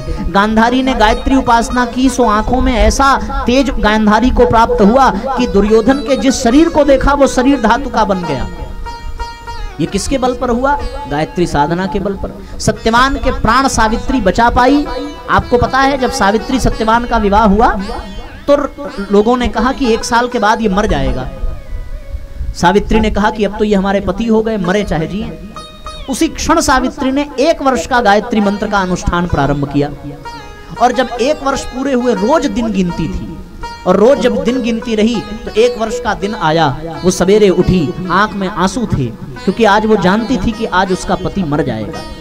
जब पति वन में लकड़ी काटने गया तो सत्यवान के पीछे पीछे सावित्री वन में गई। लकड़ी काटते समय सर्प ने डंक मारा और सत्यवान के प्राण निकल गए। सावित्री जो 1 वर्ष से गायत्री साधना कर रही थी और पूरे विधि विधान और ब्रह्मचर्य पूर्वक कर रही थी, सो सावित्री को यह शक्ति मिल गई कि उसने यमराज को देख लिया। यमराज दिखाई पड़ते हैं क्या? नहीं, पर गायत्री साधना से सावित्री की दृष्टि इतनी सूक्ष्म हो गई कि वो यमराज को साक्षात देख रही है कि विकराल स्वरूपधारी यमराज ने सत्यवान के प्राण उसके शरीर से निकाले। अब यमराज प्राण लेकर के जाने लगे, सो उसी गायत्री साधना के बल पर सावित्री यमराज के पीछे जाने लगी। यमराज ने पीछे मुड़ करके देखा तो बोला, कौन हो? सावित्री ने कहा, मैं। बोले, क्यों आ रही हो? बोले, आप मेरे पति को ले जा रहे हैं, मैं नहीं ले जाने दूंगी। बोले, ये विधि का विधान है। बोले, आप अपना विधान निभाइए, हमने गायत्री साधना की है, हम अपना विधान निभाएंगे। सो यमराज ने सोचा कि अब तो यमलोक आने वाला है और सावित्री रुक नहीं रही है, इसको ये शक्ति कहां से मिल गई जो ये यमलोक तक आ रही है। सो कहा कि तुम कोई दूसरा वरदान मांग लो, यदि तुम चाहो तो हम कोई और वरदान दे देंगे, पर तुम विधि के विधान को मत बिगाड़ो। सो सावित्री ने कहा कि अगर आपको वरदान देना ही है तो आप मुझे वरदान दीजिए कि मेरे अंधे सास ससुर अपने गोद में अपने पोते को खिलाएं। सो यमराज ने तथास्तु कह दिया। जाने लगे, यमलोक में प्रवेश करने लगे। पीछे मुड़ करके देखा सावित्री फिर आ रही है और सावित्री को कोई रोक नहीं पा रहा है। ये गायत्री साधना का बल है। तो पूछा, अब तो वरदान दे दिया। सावित्री ने कहा, दे तो दिया, पर वो पूरा कैसे होगा? सास ससुर अंधे और उनकी गोद में उनके पोते खेलें और पोते तब खेलेंगे जब मेरे गर्भ में संतान आएगी, मेरे गर्भ में संतान तब आएगी जब मेरे पति मेरे पास होंगे। आप मेरे पति को लिए जा रहे हैं, संतान होगी कैसे और उनके गोद में वो खेलेंगे कैसे, आपका वरदान सही होगा कैसे? यमराज भी आश्चर्यचकित हो गए, बोले ये तो कमाल हो गया।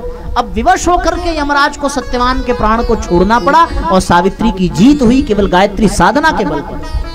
आप विचार करके देखो। और ये लोग कहते हैं कि स्त्रियों को गायत्री साधना नहीं करनी चाहिए। स्त्रियां गायत्री साधना से अपना भी सौभाग्य जगाती हैं और जिस कुल में जाती हैं उस कुल का भी उद्धार कर देती हैं। आज तो ये कम है, इसके पहले तो न जाने कितने लोगों ने कितना विरोध किया है। हम लोग छोटे छोटे थे, हमारी माँ को भी लोग समझाते थे कि गायत्री साधना नहीं करनी चाहिए, गायत्री मंत्र नहीं जपना चाहिए। तो उस समय लगता था कि ये पंडित हैं, ये विद्वान हैं, ये महापुरुष हैं, ये संत हैं, ये सत्य कहते होंगे, उनकी बात हमें भी ठीक लगती थी। पर आज समझ में आता है कि या तो ये उनकी अज्ञानता थी या तो उनकी चालाकी थी कि स्त्रियों को बचा करके रखना चाहिए। इसलिए साथियों, इन महान नारियों ने जो गायत्री साधना की है वो साधना सबको करनी चाहिए। ये तो हमने बहुत प्राचीन काल की महिलाओं की बात की है। आप वहां जाना, साहित्य स्टॉल पर गायत्री महाविज्ञान की पुस्तक खरीद सकते हैं। प्रथम भाग खरीदना और उसके पृष्ठ संख्या 42 को उठा करके पढ़ना। 42 संख्या, पृष्ठ संख्या 42 पर पूज्य गुरुदेव ने सैकड़ों स्त्रियों का नाम बताया है जो गायत्री साधना से अपना कल्याण कर पाई है। लिखा है उन्होंने कि नगीना के एक प्रतिष्ठित शिक्षा शास्त्री की धर्मपत्नी श्रीमती मेधा देवी, जिनको बचपन में गायत्री साधना के लिए अपने पिताजी से प्रोत्साहन मिला था और बार बार जब उनके जीवन में अप्रिय घटनाएं घटने लगी तो उन्होंने गायत्री साधना का क्रम प्रारंभ किया और जीवन की हर घटना से उनका उद्धार होता चला गया। एक और उदाहरण आता है कि शिलोंग की एक सती साध्वी महिला श्रीमती गुणवंती देवी के पति की मृत्यु मात्र 20 साल में हो गई। गोदी में 1 वर्ष का पुत्र था। उनको तथा उनके ससुर को इस मृत्यु का इतना भारी आघात लगा कि वो सूख करके बिल्कुल कांटा होते चले गए। उनके ससुर से किसी ने गायत्री साधना की बात कही। ससुर ने आकर के अपनी बहू को बताया और बहू ने गायत्री साधना का क्रम प्रारंभ किया। धीरे धीरे उनके शोक का निवारण हुआ और आज भी उनका जो पुत्र 1 वर्ष का था वो आज भी जीवित है और दिल्ली के राज्य सरकार में एक अच्छे पद पर नियुक्त है। ये गायत्री महाविज्ञान में दिया है पूज्य गुरुदेव ने। गुरुदेव लिखते हैं कि हैदराबाद सिंध की श्रीमती विमला देवी की सास बड़ी कर्कश स्वभाव की थी और पतिदेव शराब और वेश्यागमन की बुरी लतों से डूबे हुए थे। विमला देवी को आए दिन सास तथा पति के गाली गलौज और मारपीट का सामना करना पड़ता था। इससे वो बड़ी दुखी थी। उनकी बुआ ने इस विपत्ति को जाना और उनको गायत्री साधना करने की प्रेरणा दी कि तुम 5 माला गायत्री मंत्र प्रतिदिन जपना। आप विश्वास शायद न कर सकें, थोड़े ही दिनों में सास और पति बदल गए। कैसे बदले, इसमें वर्णन है गायत्री महाविज्ञान में कि उनको रात्रि में बड़ा भयंकर स्वप्न आया और स्वप्न आया कि उनके कुकर्मों के लिए कोई देवदूत उनको मृत्युदंड दे रहा है। जब वो स्वप्न से जागे तो उस भय का आतंक कई महीनों तक उनके ऊपर छाया रहा और उस आतंक के नाते उनका स्वभाव धीरे धीरे बदलता चला गया। फिर उनको स्वप्न में ही आभास हुआ कि ये गायत्री माता की कृपा से ही उनके भीतर परिवर्तन आया है। इसलिए साथियों, हम सब लोगों को यदि अपने जीवन में अपना उद्धार करना है तो हमें गायत्री मंत्र की साधना अवश्य करनी चाहिए और हर घर में करनी चाहिए। वारिसाल बंगाल में एक स्थान है, वहां के उच्च ऑफिसर हुए चटर्जी जी। 33 वर्ष की आयु तक उनको कोई संतान नहीं थी। सो उनके परिवार के लोग उनके दूसरे विवाह के पक्ष में थे और उनकी पत्नी जब दूसरे विवाह के बारे में सुनती बेचारी रोने लगती, चिंतातुर हो जाती। किसी गायत्री परिवार के परिजन ने उनको गायत्री साधना की विधि बताई और भगवान की कृपा से गायत्री साधना जब उन्होंने प्रारंभ की तो मात्र 2 वर्ष में उनको जुड़वा बच्चे पैदा हुए और उनके जीवन में जो चिंता थी वो समाप्त हो गई। तो जब आजकल की इन स्त्रियों ने गायत्री साधना करके अपने जीवन में सौभाग्य को प्राप्त किया है और हम लोग इस बहकावे में आ जाएं कि स्त्रियों को गायत्री साधना नहीं करनी चाहिए, तो साथियों आप विचार करके देखो हो पाएगा क्या। और आपको ये मैं बता दूं, पुरुष लोग सहयोग में अवश्य हैं, पर ये जो कार्यक्रम हो रहा है ना, ये भी महिलाओं के द्वारा ही हो रहा है। हेमलता जी के द्वारा हो रहा है और जो माता जी जिनके घर हम लोग रुके हैं उनके द्वारा ये कार्यक्रम हो रहा है। कैसे हो रहा है, उन्होंने कहां से इतनी शक्ति पाली? बोलो, आज की कोई ऐसी महिला जो 70-75 साल की हो, इस गर्मी में निकल करके वो इस तरह का आयोजन कर सकती है क्या? कैसे कर रही है? आप कर सकते हैं क्या? आप स्त्रियों की तो दशा ये है कि घर में झाड़ू, कपड़ा, बर्तन और भोजन बनाना दूभर हो रहा है और यहाँ धूप में निकल करके प्रचार प्रसार करना, लोगों को प्रेरित करना, अन्न और धन को व्यवस्थित करना और इतने बड़े आयोजन को करना, घर घर पत्रक बांटना, ये कर कौन रहा है? महिलाएं ही तो कर रही हैं। वो शक्ति कहाँ से आ रही है? गायत्री मंत्र की साधना से आ रही है, और वो साधना करने के कारण इतना बड़ा कार्यक्रम हो रहा है। अगर वो न करती तो क्या आपको आज ये लाभ मिल पाता? ये लाभ भी मिला है तो केवल गायत्री साधना के बल पर मिला है, दूसरा और कोई दूसरा मार्ग नहीं है। तो साथियों, इससे बड़ा प्रमाण हम अब आपको और क्या दें कि गायत्री मंत्र स्त्रियों को जपना चाहिए कि नहीं जपना चाहिए। आप अवश्य गायत्री मंत्र जपें, निस्संदेह गायत्री मंत्र जपें, और इसके जपने का कुछ नियम है। कैसे जपना है? शुरुआत में कम से कम 3 माला गायत्री मंत्र की जरूर करनी चाहिए। अच्छा हो कि तुलसी की माला से करें, तुलसी की माला न मिले तो चंदन की माला से करें, चंदन की माला मिले तो सफेद चंदन लें, सफेद चंदन न मिले तो लाल चंदन की माला लें, और तब भी न मिले तो रुद्राक्ष की माला या किसी भी माला से करें। पर तुलसी की माला सर्वोत्तम माला बताई जाती है गायत्री मंत्र जपने के लिए। हर स्त्री को तुलसी की माला लेकर के गायत्री मंत्र जपना चाहिए। कब जपना चाहिए? सबसे अच्छा समय ब्रह्म मुहूर्त का बताया कि सूर्योदय के समय में पूरब दिशा की ओर मुंह करके। अगर सूर्योदय में सवेरे समय न मिले तो शाम को सूर्यास्त के समय पश्चिम दिशा की ओर मुंह करके गायत्री मंत्र जपना चाहिए। अगर सवेरे भी समय न मिले, सूर्यास्त में भी न मिले, तो दोपहर में उत्तर दिशा की ओर मुंह करके गायत्री मंत्र का जप महिलाएं कर सकती हैं। ये विधान बताया। आप माला वहां जाकर के ले लें, गायत्री मंत्र की, तुलसी की और चंदन की माला मिलेगी। आप गायत्री मंत्र जपना प्रारंभ करिए। जपने के लिए क्या करना पड़ेगा? आप एक जल का पात्र लीजिए, उसमें थोड़ा जल भरिए, हो सके तो गंगा जल मिलाइए, हो सके तो तुलसी का पत्ता डालिए, और उस जल को सामने रख करके किसी ऐसे स्थान पर जहां आपको सूर्य का प्रकाश मिले, या प्रकाश न भी मिले तो सूर्य के किरणों का ध्यान करके उस जल को सामने रख करके आपको मन हो तो दीपक जला लीजिए, अगरबत्ती जला लीजिए, और आप 3 माला यानी 15 मिनट गायत्री मंत्र का जप प्रतिदिन नेत्र बंद करके सूर्य भगवान का ध्यान करके करना प्रारंभ करिए। ऐसी छोटी छोटी साधनाएं हमने बनारस में, हमारे यहाँ अनुपम नगर में एक महिला है, वहां की बिटिया वो ससुराल गई, 5 साल विवाह के हो गए, कोई संतान नहीं हुई। हमारे पास ये बात आई, गायत्री महाविज्ञान में हमने पढ़ करके उसको वो साधना बताई। डॉक्टर ने कह दिया कि ये कभी माता नहीं बन सकती, पर उन्होंने 1 वर्ष वो साधना की, और 1 वर्ष पूर्ण होने से पहले ही उन्होंने गर्भ धारण किया। और फिर जब वो हमसे मिली तो रो रो करके बताने लगी, हम तो बता के भूल गए थे, हमारे पास तो रोज आए दिन कोई न कोई आता है, हमें तो ध्यान ही नहीं रहा, पर उन्होंने आकर के हमसे बताया कि आपने ऐसा ऐसा बताया था, हमने करना प्रारंभ किया और हमको ये लाभ मिला। और फिर बच्चे के पहले जन्मदिन पर उन्होंने हमको निमंत्रण दिया था। तो इसलिए साथियों, आप अपने घर में जरूर गायत्री साधना करिए, और अपने घर में ये साधना अवश्य आप करें, अपने बच्चों को भी कराएं। इन बच्चों को कराने से उनके संस्कार बढ़ेंगे। हमारे घर में ये नियम था कि हम लोग सवेरे जब तक 1 माला गायत्री मंत्र का नहीं करते थे तब तक नाश्ता नहीं मिलता था। बिना किए ही भले स्कूल चले जाएं, पर डांट करके, मार करके हम लोगों को गायत्री मंत्र का जप कराया जाता था। उसका प्रभाव आज ये है साथियों कि हम जो कुछ भी आपको बता पा रहे हैं वो केवल और केवल गायत्री मंत्र की वजह से बता पा रहे हैं। तो आप अपने घर में गायत्री साधना करिए। इसलिए गायत्री मंत्र की उपासना आप करेंगे तो आपको लाभ मिलेगा। और साथियों, एक अंतिम बात बता करके फिर हम लोग दीप यज्ञ की ओर चलेंगे, और वो अंतिम बात ये है कि आपको अपने घर में बलिवैश्य यज्ञ करना चाहिए, क्योंकि हर घर में क्लेश है, कलह है, मनमुटाव है, आपस में बनती नहीं है, सब एक दूसरे की कमियां देखते हैं, बुराइयां देखते हैं। वंदनिया माता जी ने बड़ा सुंदर उपाय बताया। क्या उपाय बताया? कि आप जब अपने घर में भोजन बनाते हैं, भोजन किसके किसके घर में बनता है? हाथ उठाओ जरा। बनता है ना सबके घर में? हाँ, बहुत बढ़िया। तो जब आप अपने घर में भोजन बनावें तो भोजन, वो भोजन जिसमें लहसुन प्याज न पड़ा हो। कौन सा भोजन? जिसमें लहसुन प्याज न पड़ा हो।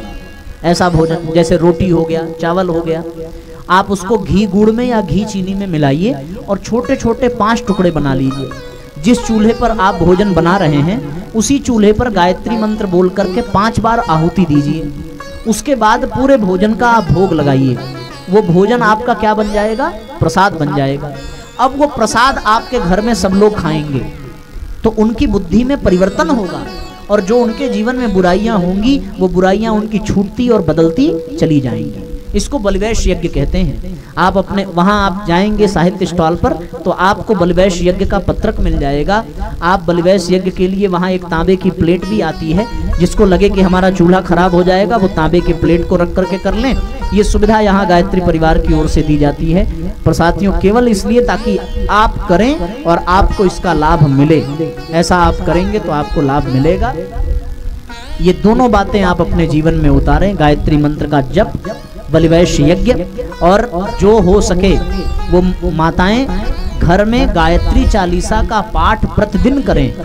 एक भी दिन ऐसा ना हो जिस दिन गायत्री चालीसा न पढ़ें।